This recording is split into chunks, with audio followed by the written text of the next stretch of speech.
Now, am I lagging? That is the question. Do FaceTime Connect or Facebook? That one is not going to lag.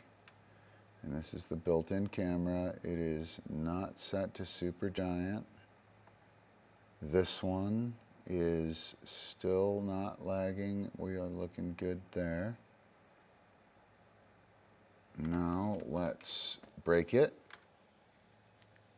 See if we can break it.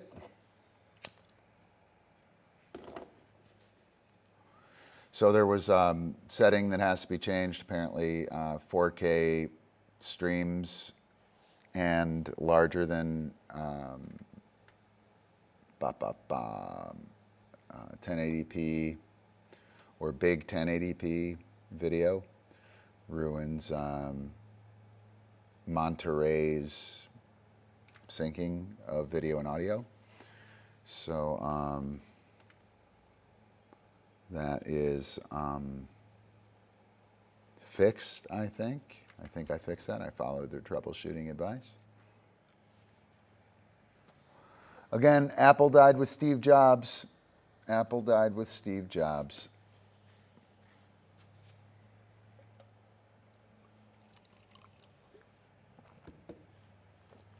All right, and we'll see. I think this is probably going to work, actually. It seemed like the guys at Ecamm Live are really solid. They do a good job of fixing the app, keeping it updated, being abreast of what's going on within the Mac ecosystem. So I got bringing Marshmallow up is what I'm. Yep, I got my Marshmallow buddy, my little Marshmallow buddy here, and I'm going to bring him up. Nope, I'm lagging, and I'm lagging.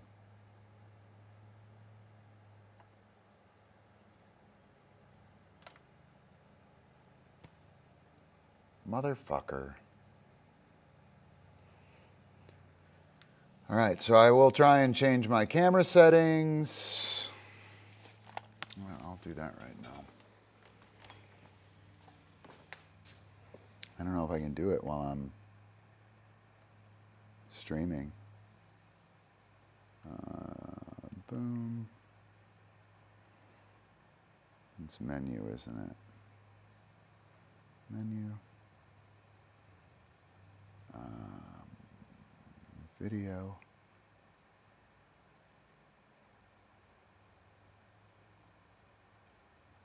Playback.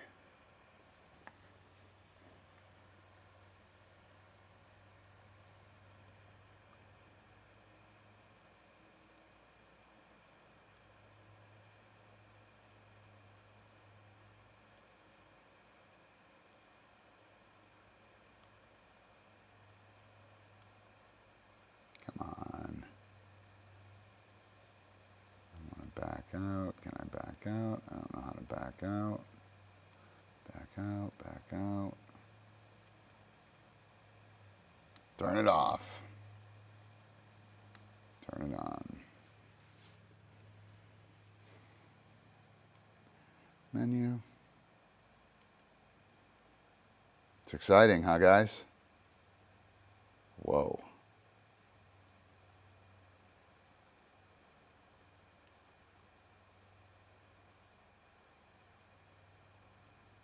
Oh, no, that's not it. Setup, power settings, display quality standard.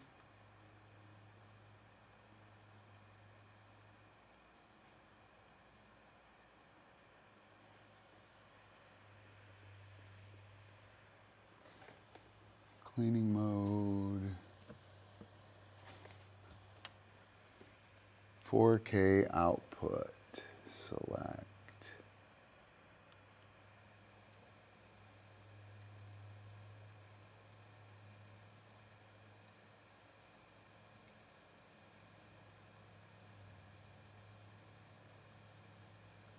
God damn it.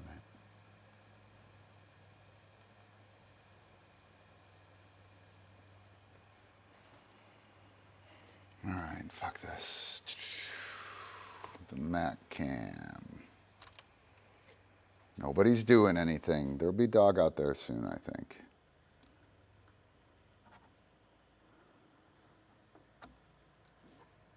All right.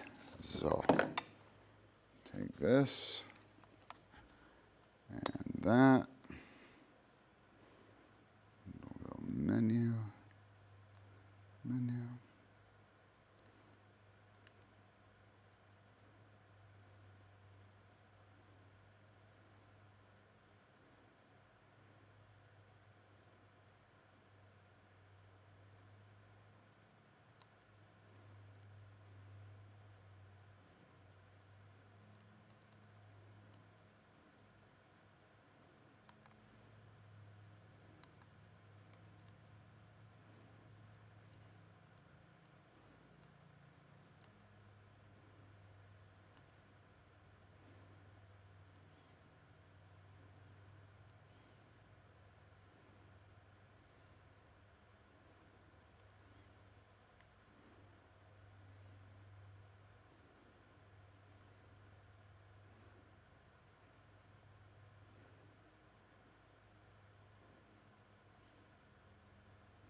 Wow.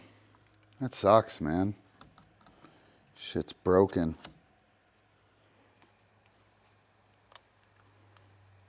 I'm glad I started my daily streams, eh? That's super awesome. Let's see.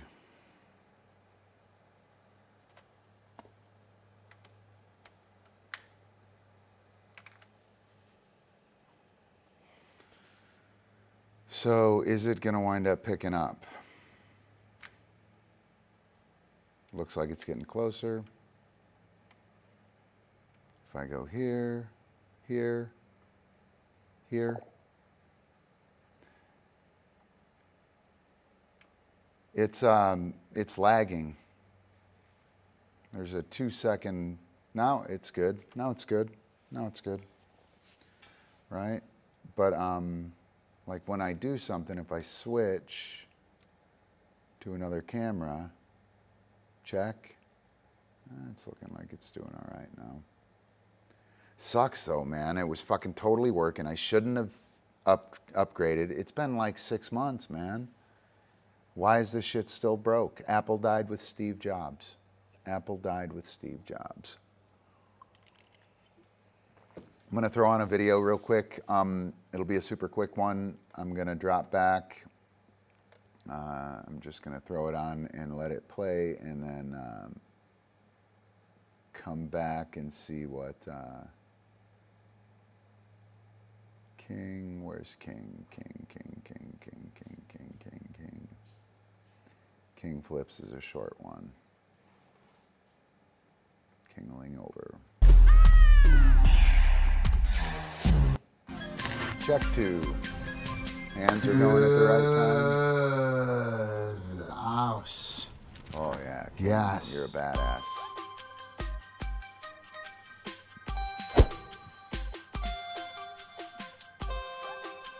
All right, so looks like that's working. Gosh, man, it's a bummer. All right, so maybe it works, maybe it doesn't. Let me try and break it again. Let me see how it breaks and how it recovers. Thank you for liking this, even though it fucking sucks. Grr.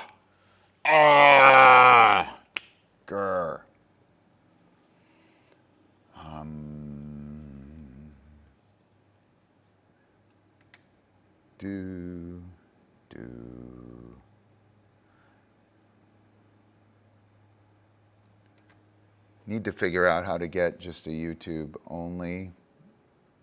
Maybe I have to go through Restream. I don't know.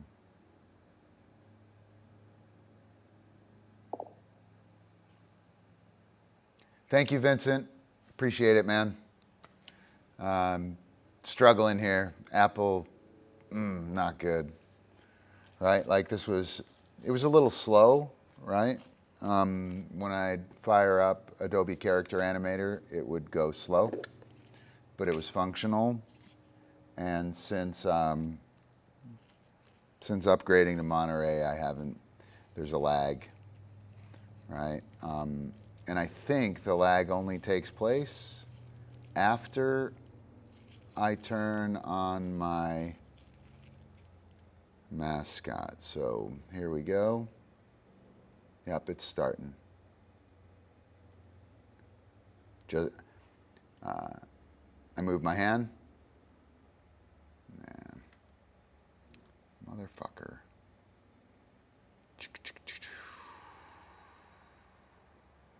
Hello? Yeah. All right, so let's quit this.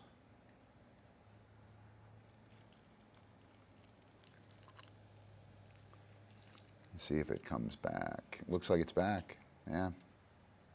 It's getting there. Feeling fast. Let me switch to Mac Cam where it is going to be good. And then switch back. Not quite there yet. Is it going to get there?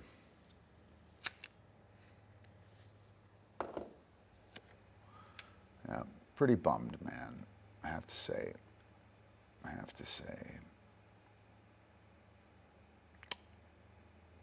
Getting closer. I bet you if I leave it here for a while. Cupcake, was this you? Was this you, Cupcake? I think you're a rotten little dog over there. That's what I think. I think I got a rotten little dog right over there. Right there. Yep, now we're on time. So the good news is I can recover, and it looks as if this is going to stay up. What's up, Epi? What's up, Superman? Hi there. Hi there. You trying to make the stream? Yeah, you're trying to make it? All right. So I think I can kind of feel okay to stream. Just have to be careful and patient. Good luck with that when shit is falling apart. Good luck with that when shit is falling apart, right? Let's see. Oh, Antonis and Vincent, did you guys see the dojo scene? Yeah. So here, you can see what I'm working with here. So this here is the kind of an analysis page or an analysis scene, and it's supposed to actually be the other camera. It's supposed to be that camera. That camera. Is it not gonna? Oh, it won't switch because it's a camera overlay. Yeah. Oh, I'm out of the center. That's why. So yeah, that is the examination. Oops. Oh, don't do that. Don't do that. Preview. So Antonis, if you're still here, this is the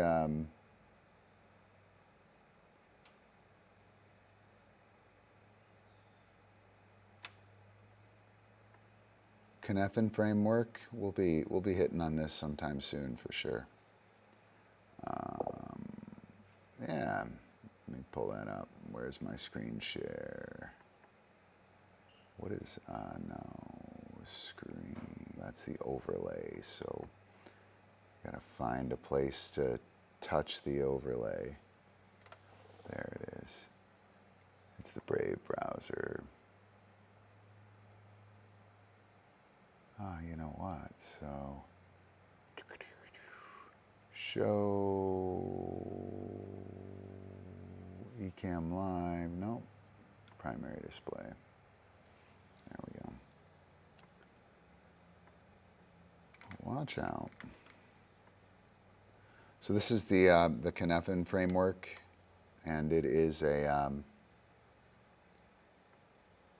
it's actually like kind of corporate strategy and shit, and it's really awesome for dog training. Turn off the picture-in-picture here.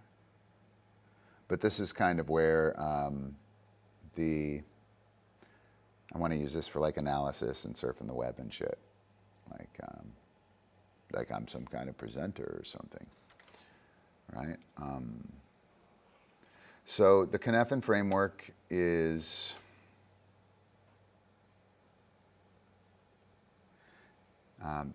this is not quadrants, this is domains. You have the clear domain, you have the complicated domain, you have the complex domain, and the domain of chaos.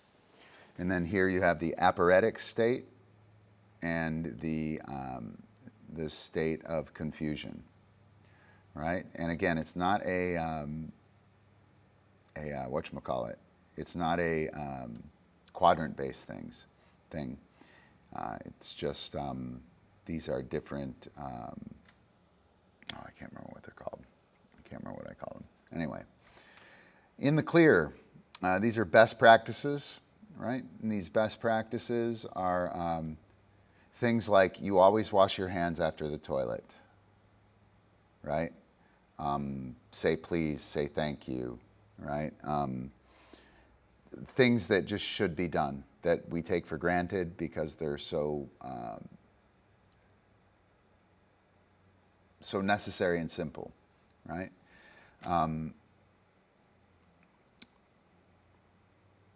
In this domain, we sense, we categorize, then we respond, right?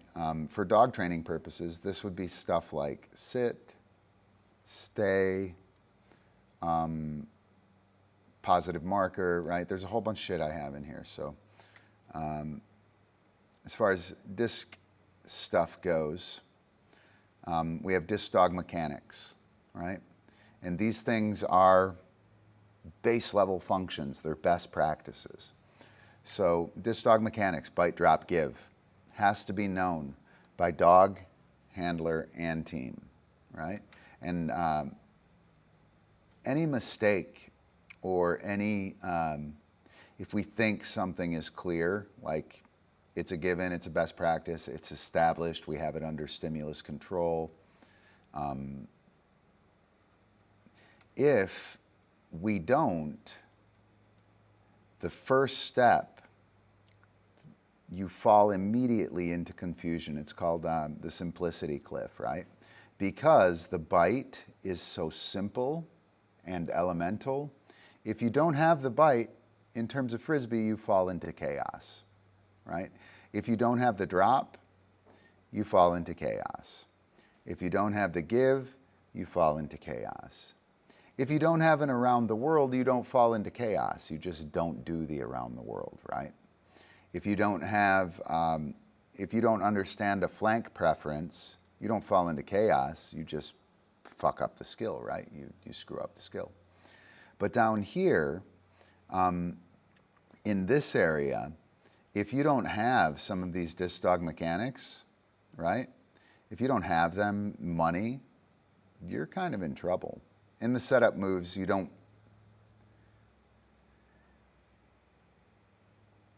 it's not necessary to have all the setup moves, but if you have them, they must be clear. They must be completely clear. The dog has to know them because you're basing everything that follows in that trick off of that setup move. So if the around is shitty, you're going to have trouble. And you send the dog around and the dog doesn't go around in your routine, guess where you wind up? Chaos, right? Funny, I thought you guys were seeing my cursor the whole time and you weren't. Flat work, we have clock and counter.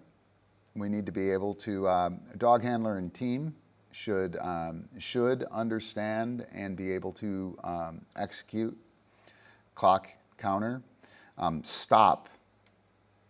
Stopping is critical. Have to be able to stop your dog. You can't flow if you can't stop. That's a fact. So flank versus pass, an extremely important foundational understanding that dog handler and team need to know, lest they fall into chaos in their routine, maybe not in their general disc play, but in your routine.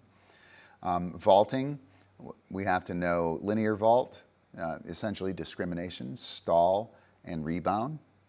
If that isn't clear, when I go to do one, I'm going to wind up in chaos, right? So if I tell the dog, if I want to do a leg vault, a linear leg vault, and the dog thinks it's a rebound, that's going to go poorly, right?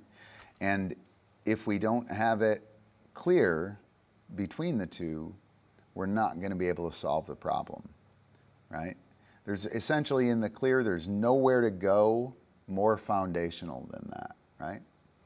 So again, we sense, then we categorize. Ooh, is this a rebound problem? Is this a bite problem? Is this a drop problem? And then we respond, right? And that's where like sit happens. Like if I tell my dog to sit and they don't sit, I know how to fix that. I can wait for it, right? I can J-stroke a cookie and, up from the dog and lift. I can put a little pressure on him, right? There's a bunch of stuff I can do, but we completely know how to do that. As we move up, also super important right here. Performance is not understanding. I'll blow that up. Performance is not understanding. Just because you do a skill doesn't mean you know what it is, right? Just because the dog does a skill doesn't mean they know what it is. Just because the team does a skill doesn't mean they know what it is. And I don't really care if you know what it is, but in order to change it, modify it, generalize it, expand it, do something new with it, it's really kind of nice if you know what that something is, right? So in the dog training end, some things that are in the clear domain, attention, and attention for bite, attention for engagement, attention for next. I think you're still here, Antonis. For my dogs, for Cupcake, that's what I'm teaching her within that hoop thing right there. I'm teaching her that attention works for bite, attention creates engagement, attention creates next. I know that. When she knows that, she will do it, and then the team will know that. And attention will be the thing that she does when she wants to bite, and attention will be the thing that she does when she wants to engage, and attention will be the thing that she wants to make next happen. For me, attention will be required for a bite, attention will be required for engagement, and attention will be required for next. When both of us know that, the team functions flawlessly. Dismissal. The dog handler and team need to know that dismissal means the handler's off limits, and that dismissal is go do dog stuff, right? We have to have a trigger on it. So we have to know what it is. It's not go do whatever you want. It's not get away from me. It's not you may stop doing the down. It's I'm off limits, the handler's off limits, and then we need some kind of cue for that. Targeting. In the clear, the dog should know how to hand target, to object target, body part target, foot target, maybe hip target sometimes, hip target, elbows for lying down, right? Those are all body targets. And then we have object discrimination. So object targeting is not just going out and touching your nose on it, it's figuring out which one is which, right? The dog needs to know the difference. The dog needs to know a wait and a stay. Biggest problem in dog training, in my opinion. So, blah, blah, I'm not going to go through all this. We'll go through it sometime. But anyway, I think you get the idea that those things are elemental, and many things that we think are clear between me, the dog, and the team are really not so clear. They just happen. And then we get up here in the complicated zone, right? Where, where essentially we have multiple parts, right? Let me pull up an image. Let me pull up an image here. I'm going to pull up an image that I think really sums up the Cynefin framework extremely well. So here it is, right? And it's in German, but it doesn't even matter. Friggin' doesn't even matter. Ooh, can I open that? Just going to drag it over there. Nice, sweet. So here we have clear, right? Complicated, complex, and chaos, right? And I like this because it's very graphic and it's immediate, right? So down here in the clear, let's fix a bicycle. All of us here can fix a bicycle with a hammer, a nail, a hammer, a screwdriver, and a couple of wrenches, right? We sense the problem. We categorize the problem. This is a flat tire, and then we respond. Boom, don't have any problems, right? If we need to fix an airplane, all of us here would be able to do it, right? It would require more tools. It would require many specialized tools, right?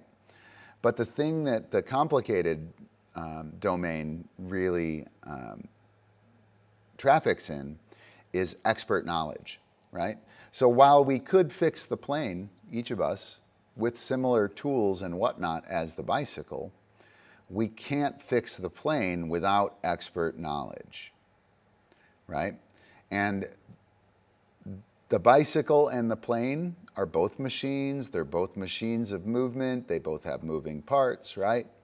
But this thing is like all kinds of crazy complicated. And this thing is like super, super elemental and base, right? If we have, super elemental and base. Here, we sense, we analyze and then respond, right? So we sense the problem, we do an analysis. If we're an expert, we do that analysis ourselves. If we're not an expert, we consult an expert, right? And then we respond and fix the problem. In the complicated zone or domain, there are often many ways to do it.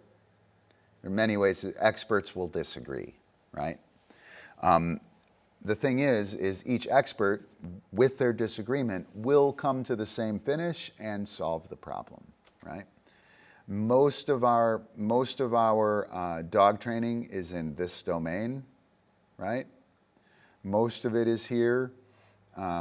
We have to think about it. The dog has to think about it. The team has to put it together, right? Lots of stuff happens here. Much of this domain up here, right, we tend to treat as if it's down here, right? So oversimplification, the algorithm of the metaphor, Antonis, right? Like how the metaphor hides it, how payment hides that, right? Reinforcement yesterday was a fucking fact, right? It was one of these things down here.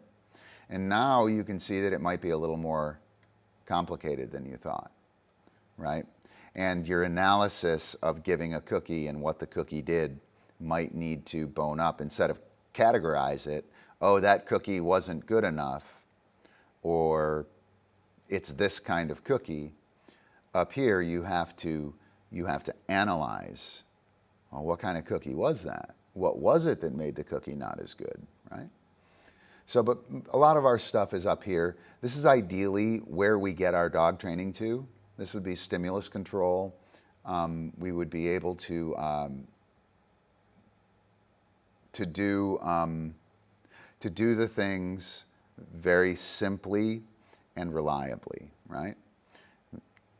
We think all of our routine stuff is in here, and it's fucking not. Dog training is not here.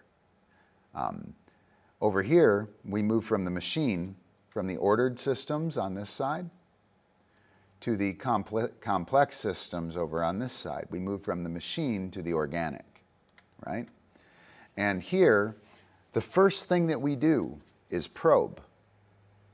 And then we sense the result of that probe, and then we respond, right?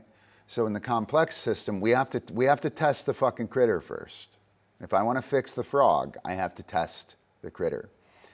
And when I go to fix it, I have to be very careful in how I apply my fix, right? So I need to do a safe to fail probe, right? I need to do something that's not dangerous, it's not going to kill the critter, right? It's safe to fail. So I probe, then I sense the result of my probe, and then I either amplify or I dampen the thrust of that probe, right? So this is where all of our shit is going on in dog training and in dog sports for the most part, right? So because we're a critter and the dog is a critter, we can't talk to each other. I can't say, hey, do you understand what I mean? And have the dog say, why, yes, Ron, I totally understand what you mean. You want me to put my ass on the floor. We have to infer. We can't, these are highly predictive, right? So we can know the answer to these. We know the answer to the clear before anything happens. Yeah, wash your hands before you leave the toilet, right? The flat tire. Okay, fix the tire, right? The plane, we don't know right away, right? But you can rest assured that we can get the answer because it's a machine. We can figure out which piece is broken. But as soon as we get over here, we can't know the answer, right? We just can't know the answer. There is no predictive answer. There's a likelihood, a probability, there's a likelihood or a probability, which we may or may not know, but there's no real answer. And everybody thinks that all of our dog training is in here, right? I put a cookie on that. That had to be reinforcing, right? I didn't. I put the cookie in the wrong place. I punished the down, right? That's the kind of thing that's going to happen in a complex thing. And then down here we have chaos. And what we do here, the first thing you do in chaos is act. You have to stop the chaos. And then we sense what happened with our actions, and then we respond, right? And so I think this idea of breaking this up into sense, categorize, respond, right? If I'm going to solve a sit problem or whatever, I'm going to figure out what's wrong with it. I'm going to put it in some category of action or method or whatever that I have, and I'm going to fucking fix the problem. No problem, right? Easy peasy. Up here in the complicated, I'm going to sense, and then I can't categorize it. It's too complicated to categorize. So after I sense it, I'm then going to analyze it and try and figure out what category is this in? What is this problem, right? And then I'll respond, right? And again, this is where we tend to think that most of our Frisbee stuff or team stuff is. But it's not. It's not. All of it is over here in the complex domain. And here we probe, then we sense, then we respond. So when I work somebody's dog,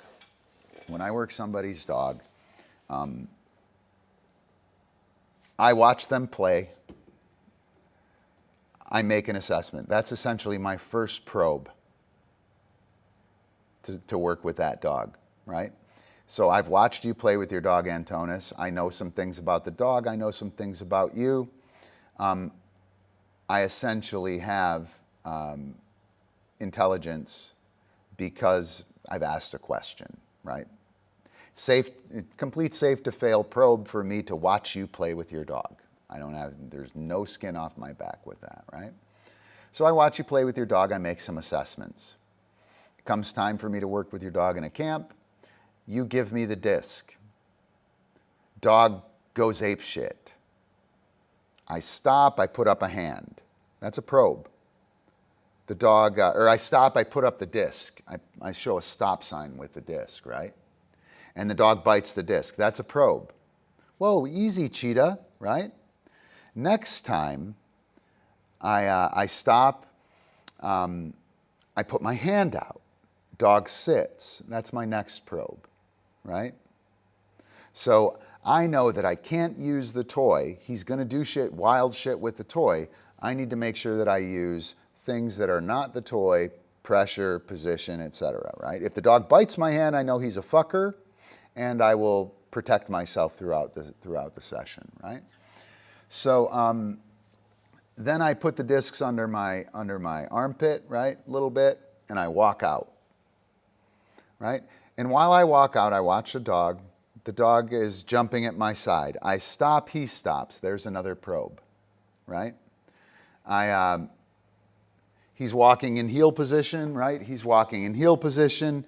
I turn back towards you and I say, hey, what's going on? Or I'm going to do this thing, and the dog follows me in front cross fashion. That's a probe. I know that the dog has some semblance of how to work with a handler, right? And so all the way out to the field, I have like 5, 10, 15 probes that I've done.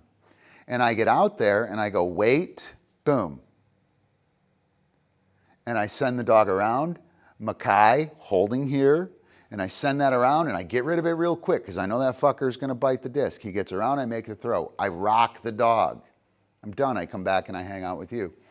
Everybody thinks that I knew what I was doing before I took the dog. Everybody thinks that I had the answers for that dog, as if the dog were an airplane or a complicated system, right? As if I were the expert. I just analyzed this dog and put the fucking fix on him like it's an answer. There is an answer in the complicated thing, right? But that's not what happened at all. I was over here in the complex domain, and the whole time I was just doing my thing, I was paying attention, and I got probes. I sensed the dog's actions. I sensed what was going to happen. And then I responded by either changing it or using that, right? And so the whole way out to the field, I did a shit ton of probes. I didn't know what I was going to do with that dog until I got out on the field, right? And so here's the thing. When you consult Google, you're getting this, right? Everyone who wants an answer to fucking working with their dog, there is no answer, dude. There are best practices. Lift the J for the sit, mark, pay the dog, right? Pay the dog, reward for position, a bunch of best practices, right? And then up here we have good practices, right? But almost everything we do is here in this emergent practices, right? So emergent, it's new, right? If you don't know it, you can't perform a good practice. And if you get a good practice and you don't know it, you don't know if it applies. You don't know if it's working. Yeah, it's working. I do it all the time. And next thing you know, your dog's doing all kinds of weird shit, right? Because you made the mistake of thinking that you knew and that you could apply good practices properly, when in reality you didn't know, and you needed to learn the practice. You needed to build the practice. And so this conflation between complex and complicated are huge, right? And then the aporetic state, right here. I'll zoom that in. The aporetic state. There's two spaces here. There's the aporetic and confusion. So when we don't know what zone we're in or what domain we're in, we're either in the aporetic state, which is ignorant by our choice, ignorant by choice, right? Or we're in the confused state, which means I don't know what the fuck is happening and I'm not okay with this, right? And So if we don't know what zone we're in, we're either there because we're cool with it and we want to be there, or if we don't know what domain we're in and we would like to know what domain we're in a confusion state, right? And those are the 5 domains of the Cynefin framework. And the knowing what domain you're in gives you the practice. Oh, I'm not going to be able to do more than one. Gives you the way that you're going to proceed, right? So when you consult Google for an answer, you've sensed the problem, right? You categorize the problem. It's a vault problem. You get the answer and then you respond, right? That's not how it works. I mean, it might work, but it's not going to be super helpful. And the moment you make a mistake, you're going to wind up in chaos. You're not going to know what's happening. You're not going to know what's going on, right?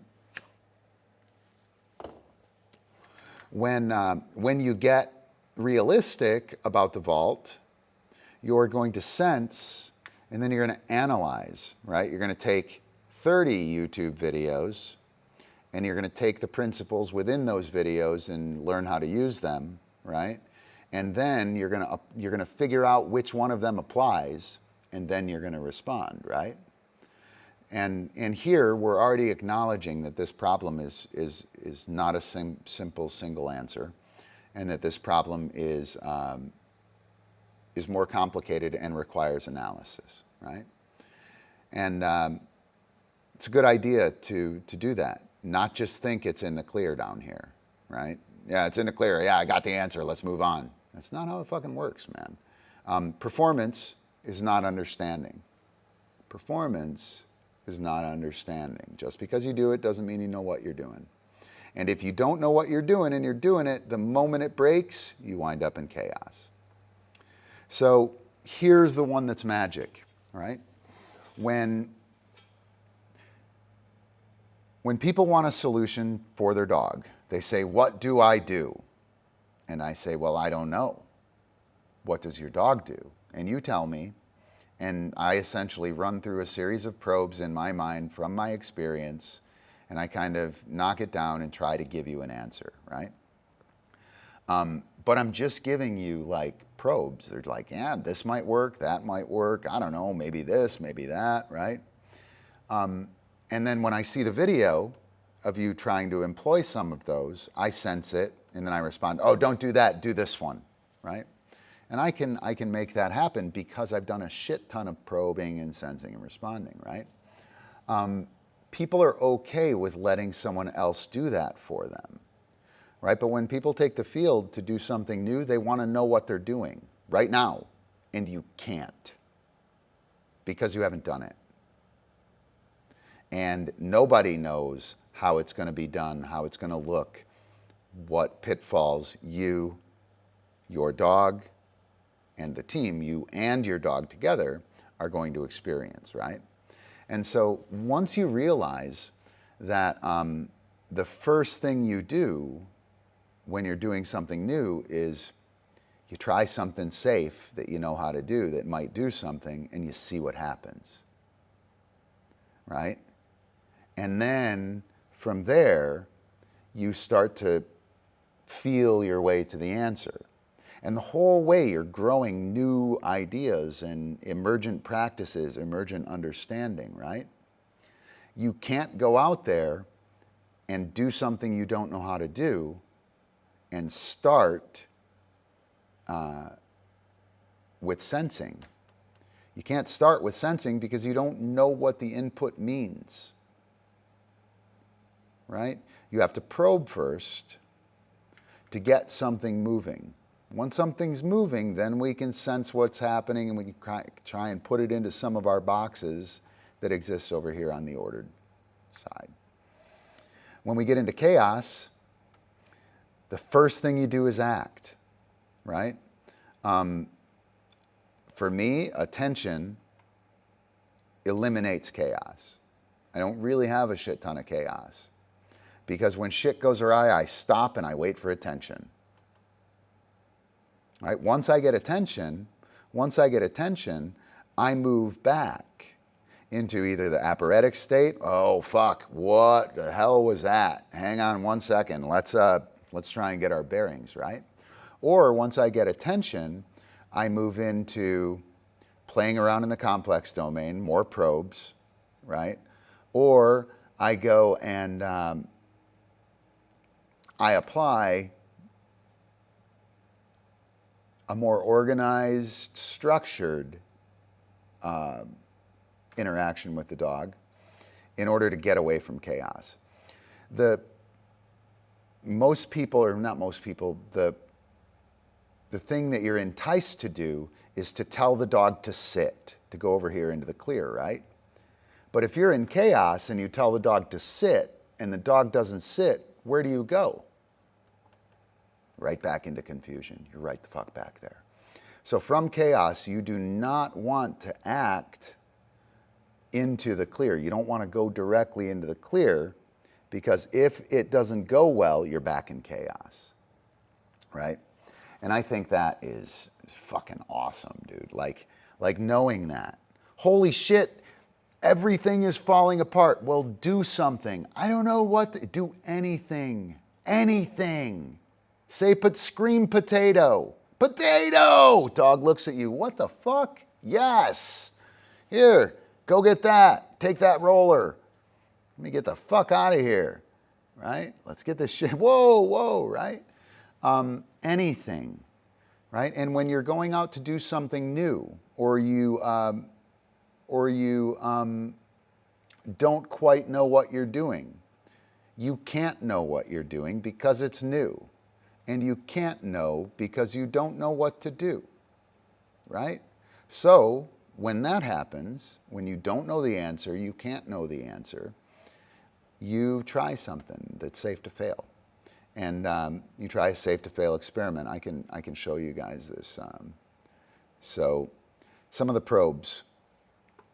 You probe, then you sense, then you respond, right?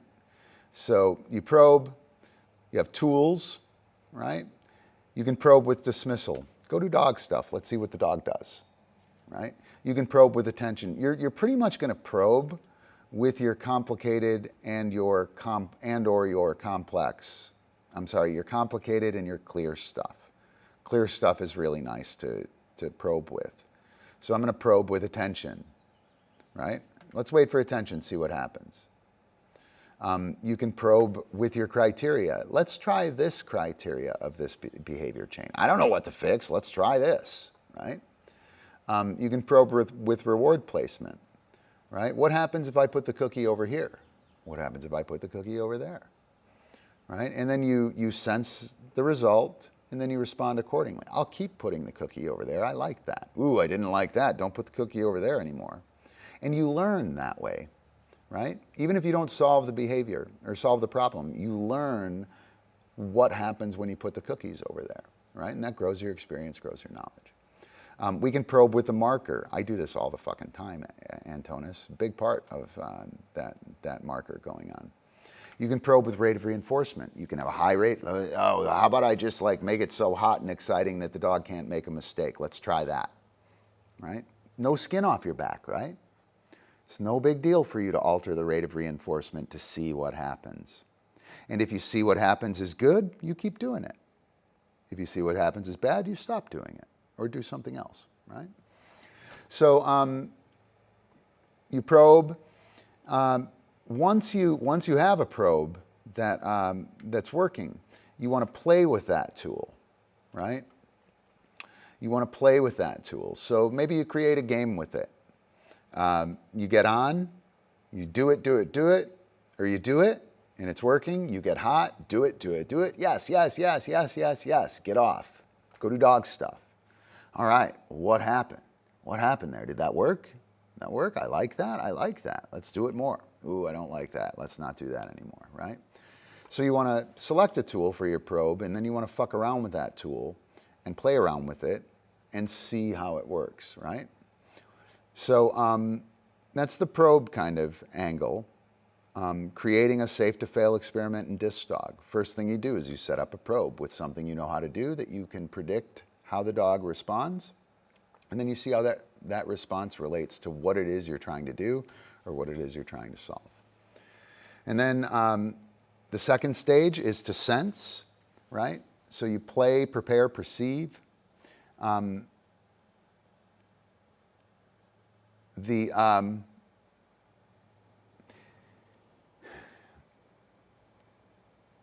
Move and load doesn't really fit there, but it's super important. It doesn't fit what I'm trying to say, so I'm drawing a blank out of it. You sense, I do this thing, then I read the dog, right? I read the dog. Let's say I know that the dog is going to turn left, right? So once I sense that, I can then declare that direction. Now I'm working with the dog, right? So the declaration could be the result of your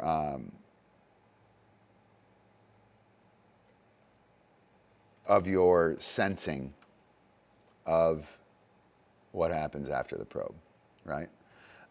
Waits are good. Waits allow you time to sense what's happening. Waits allow you to process what happened before. Waits allow us to prepare for what's happening next. Waits allow us to maintain the trigger while we don't know what the fuck is happening, right? Dog handler and team, by the way, right? Keep in mind it's dog handler and team. Handler facilitated movement.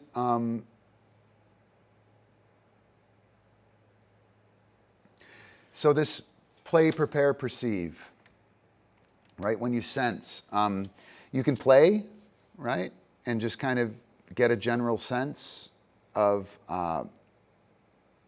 what's happening, so you can take that tool and play around with it a little bit, right? Being prepared is part of sensing, right? You have to be prepared in order to be open to take information, right? I make the throw, and I have to bend down and pick up discs and shit, right? Well, my dog caught it and turned and all this shit, and I didn't see any of it, right? So being prepared, super important for the ability to sense and for the sensing process. Perceive, we have to watch and be aware, right? Blah, blah, blah. Keep going on that, but anyway. The other thing, when we sense, we want to pause, plan, and process, right? So we want to be a splitter, not a lumper. We want to make sure that we're not throwing a bunch of shit together in our plan, in our processing of what's happening, right? So when we see something, we can't make an assumption that it's the whole ball of wax that we're talking about. It's probably one piece of criteria or one small thing, right? While you're playing, after you've played, you're going to process, right? And one of the process points is this working, right? Is this working? Well, I don't know, maybe. Yeah, I think it's working. Okay, keep doing it. Do I know what I'm doing? Do I understand this, right? Be an important thing, an important part of your sensing, the quality of your sensing. Is this useful, right? Similar to is this working, but not quite the same. Can I make it better? Can I refine it a little bit, right?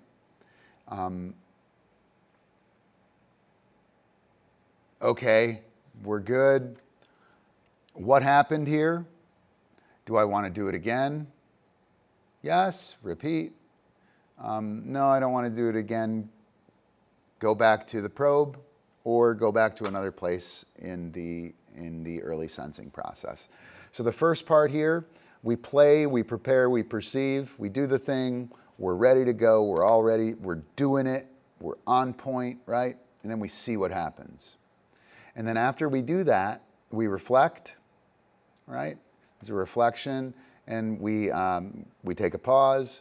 We plan, or it should probably be pause, process, plan, actually.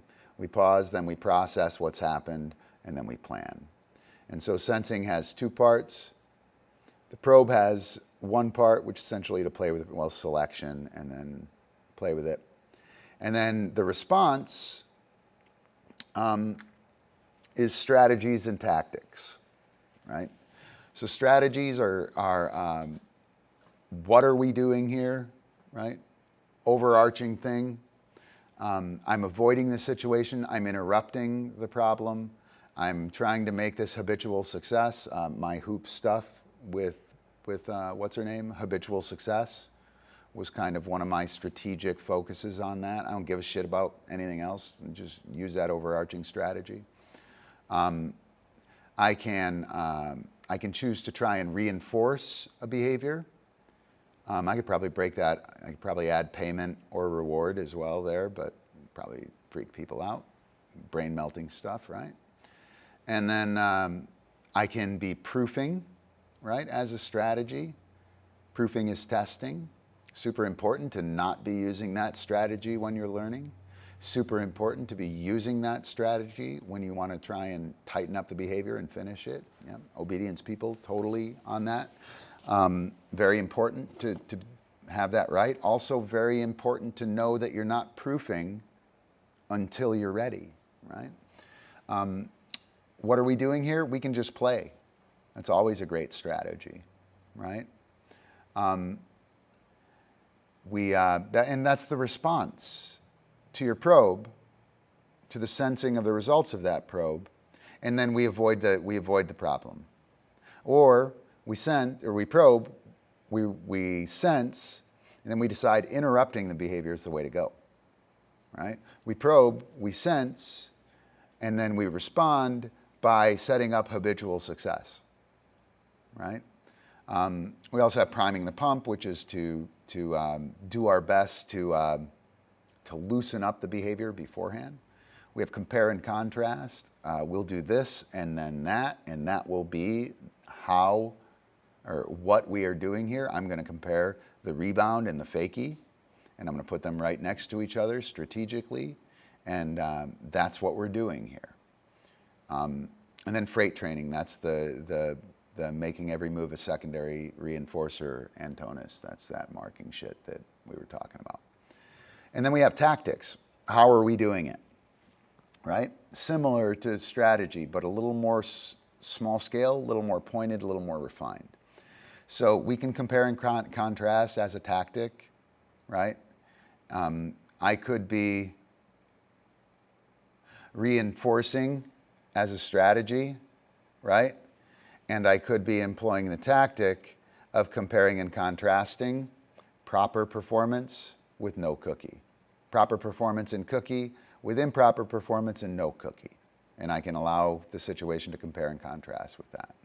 Similar to compare and contrast, example, non-example, I can do the thing and do the not thing. I can do it right and then I can do it wrong. And again, that's within the strategy over here, right? That's within the strategy. Tactics, free shaping is a great tactic. I'm going to free shape this, right? Free shaping, not a very good strategy, I don't think. You can't really do anything with it. There's not much strategic there, right? Prompt switch, I can change the cue. I can use a previous skill and just drop a cue right on it. I can make it happen and then put the cue on it. Or I can make it happen and then take advantage of it. Priming the pump, similar thing, a little smaller scale and not quite as defined. Reinforcing with action. Yes, pay the dog. Yes, cookie, right? Yes, boom, yes, boom, right? That's reinforcing with action. That's one of my favorite tactics. Back chaining position. What am I talking about, back chaining position? Just back chaining in general. Anyway, there you go. I'll go ahead and lay this out. So Innovation, brand new things, happen down here, close to chaos, right? They happen close to chaos. And you can see that liminal line, this is called the liminal line, the green one. This down here is where you get the really freaky new shit, right? And it's in the chaos zone, right? Right on the edge of what you are capable of handling, what you can't handle at all, is in that chaos zone. In the apparatic zone, we also have that liminal thing, right? That is by our choosing. That's good. We like that, right? And then as we come up, we have this area here, right? That blue area. The line between complicated and complex, that line between the two, this is where proofing happens. Antonis, if you're still here, that is where you do your obedience work. You're here all the time, right? And you're trying to get over here, trying really hard to get over here. And when you don't know it yet, or when it's not quite proofed, it lives here, right? And so I'll just wrap this up. Domains. Just wrap this up. The whole system here. Ordered systems, things we have control of, things that are mechanical, things that have discrete answers and are predictive in nature, right? We can know the answer, we can get the answer, we can make it happen, right? Over here, we have unordered systems, and the unordered systems, they're not mechanical, they're organic or chaotic. They are unknowable answers, right? You can't know it until it's started. You can't know it until it's started. In the case of complex, we can't know what happens until it starts. We can't, it might not even be, might be 3/4 of the way we know what's going to happen, right? But we can't know.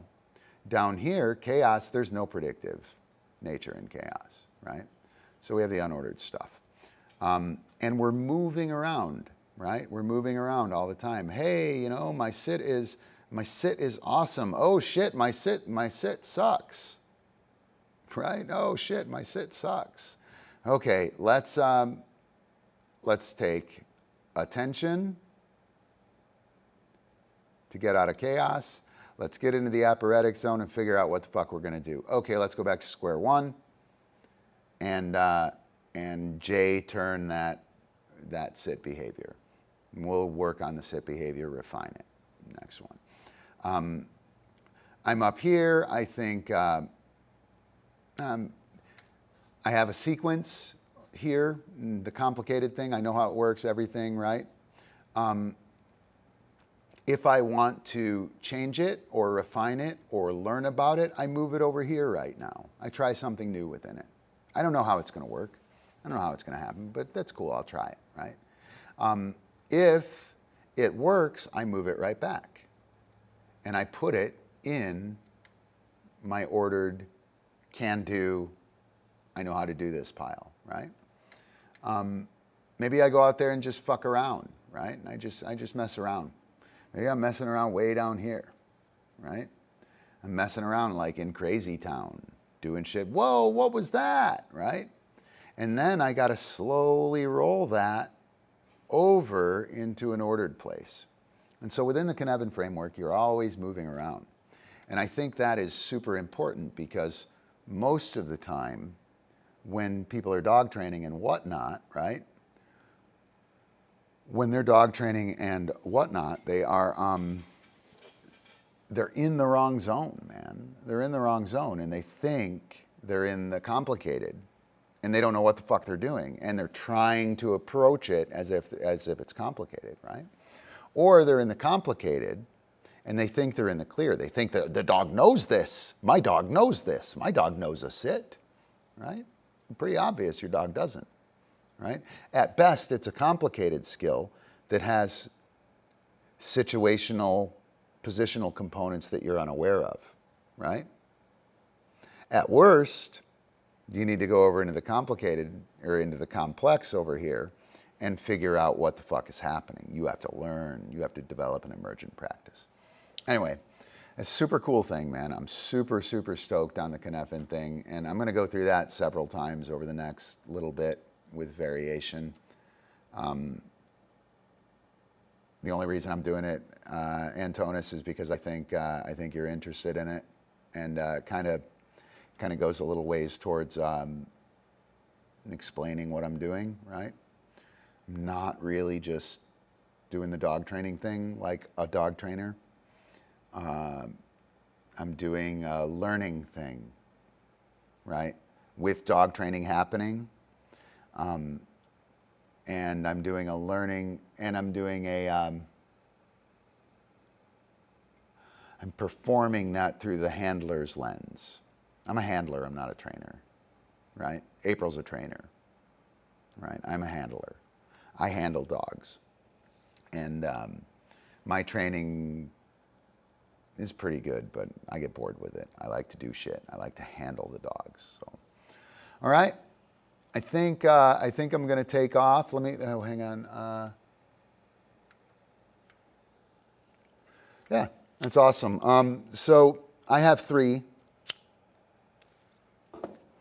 And actually I have 2 dismissal cues and I have a release cue, right? The release cue, double dog name or off, right? Double dog name is supposed to be a recall. You could call that a marker to cease the duration behavior and come to me maybe. But off is my release cue. That means stop doing the duration behavior. Double dog name also serves that king, right? And then I have go do dog stuff, which means I'm off limits, right? Do some soft work and maybe you get a chance to work with me in the future. And then I have all pow. No more work to be had here. We're done. That'll do, pig. That'll do, right? So it sounds like you got all 3. Most people have 2. They have that'll do, pig, all done, and then they have okay, stop doing the duration behavior. And I love the idea of being off limits, right? Being off limits is what makes us exciting for the dogs, right? It makes us an opportunity. So super cool. And that's it. All right. Well, guys, I appreciate you sticking with me. And looks like we had 40 minutes or so. What are we at? Oh, an hour without a drop of internet. Yay. And it looks like my, yes, is not lagging. Yeah, me too, man. The real critical thing, Antonis, is I'm going to go back to the dojo. I like the dojo, man. I like that. So the critical thing here is that you understand when you're doing something new, you can't know what you're doing. And even if you sense, so in order to get started, you have to try something, right? You have to try something in order to get started. And nobody wants to try anything because they want to be right. You can be right over here in the complicated. There is an answer. Consult an expert, you'll get an answer, right? But as soon as you get over here, and we're over here way fucking more than we think we are as dog trainers, man. As soon as you embrace the idea that, hey, let me just try something. Let me take my expertise, as limited as it may be, and try something. That's how you learn new things. If you're just consulting the experts and getting good practices and whatnot, you can't fill in that minute and 30 seconds or that minute and 45 seconds between the tricks. Because all that shit lives over here. Right? In Frisbee, dude, Frisbee is complex the end. The best case scenario is that you live right there on the edge of proofing. That's the best case scenario. Right? Wind, the end. Right? The wind means it can't be that. All right. Anyway, blah blah blah. We'll be doing that a bunch, Antonis. I don't know if I told you, but I have a Natural Philosophy of Dog is the next show that I'm going to do, the next live stream. I want to interview cool dog trainers, and I want to talk about philosophy of dog training, philosophy in relation to dog training, right? And then I want to combine the art and science of dog training. I want to talk about that, right? Because the science is great, man, but it's bullshit.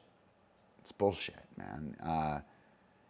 The great trainers cannot be reproduced, right? Their work cannot be reproduced. And science is only interested in what can be reproduced. So great trainers have to be removed from science. The art of training has to be removed from science. And that makes everything seem like it's here. Science thinks it's here. They think it's there. And it ain't. It fucking ain't, dude. As much as they want it to be. The RNA stuff, they think it's here. It ain't. It's over here. Right? It's over here. They don't know what the result is going to be. They can't know what the result of this is going to be until they do it. Right? And everybody thinks, and science pretends that everything is in there.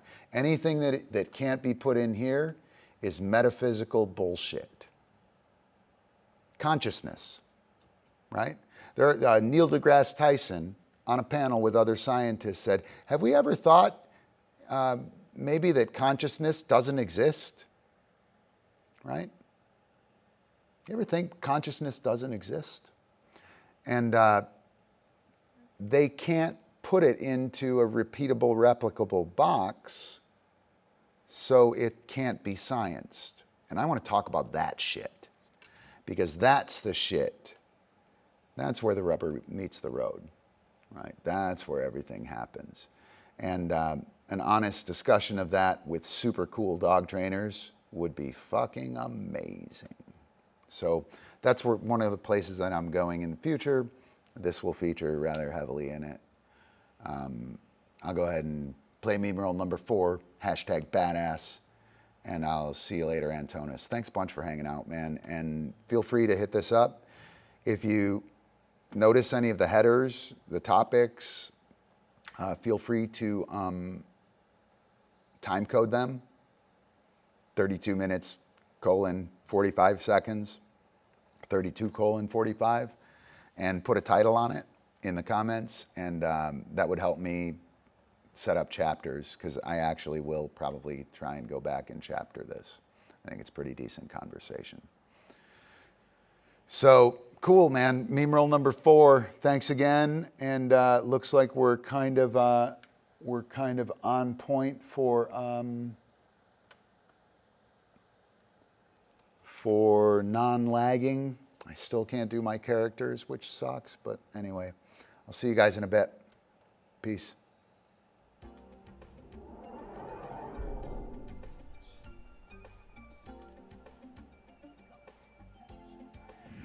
Badass. Alchemy. There we go.